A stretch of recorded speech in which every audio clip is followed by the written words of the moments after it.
Salut à tous, c'est Hugo Mouton.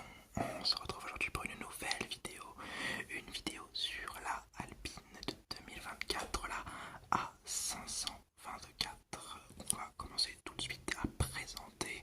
Alors on va déjà parler d'un aspect aérodynamique. J'ai l'impression qu'il n'y a pas eu beaucoup de changements, à part des petits bouts de carbone qui sont rajoutés par-ci par-là et enlevés par-ci par-là.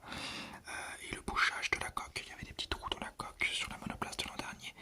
Ils n'y sont plus aujourd'hui. Je crois que les pontons sont un peu faits à la mode Red Bull également, mais c'est à peu près tout ce qui change sur la Alpine A524 comparé à sa petite sœur A523.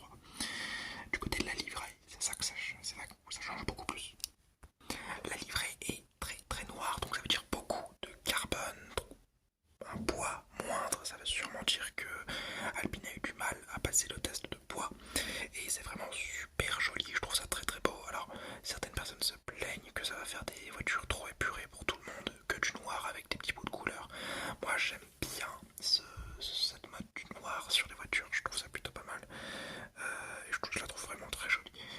Et de toute façon, comme depuis 3 ans, Alpine nous a offert deux voitures, la voiture rose et la voiture bleue. Alors c'est beaucoup moins marqué que les 2 années précédentes où vraiment c'était une voiture rose et une voiture bleue. Là c'était une voiture rose, bleue et bleue. Pour Alpine c'était pas très très marqué.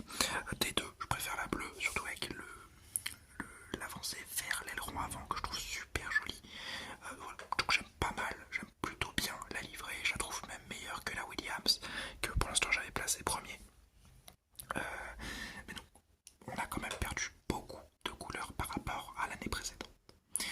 Enfin, au niveau des pilotes, on va parler des pilotes. Ocon va devoir nous faire une grosse saison. J'en ai parlé dans la vidéo sur Hamilton, mais il est pressenti pour le paquet Mercedes de l'année prochaine. Et il doit faire une grosse année et convaincre s'il veut signer là-bas, parce que derrière, il y a Alex Albon, il y a Kimi Antonelli, il y a probablement Carlos Sainz qui peut jouer les troubles faites. Donc il n'est pas seul à postuler sur ce paquet très très intéressant, et il va devoir convaincre. D'ailleurs, il devra convaincre dans tous les cas, même si c'est pas pour Mercedes, pour reprendre le leadership chez Alpine qu'il s'est vu contester l'an dernier avec un Gasly qui a eu plus de points que lui au final.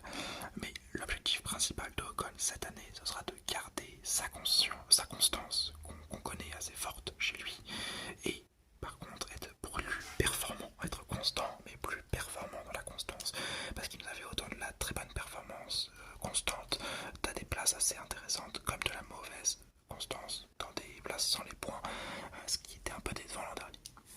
Ensuite, Pierre Gasly, lui, il doit continuer sur sa bonne arrivée et prendre le leadership total de l'équipe, parce que là ça s'est disputé à 3 points, c'était pas encore vraiment.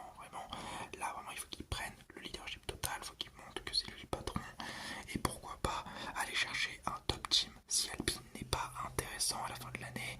Si Mercedes voit qu'il a été exceptionnel, il y a peut-être moyen qu'ils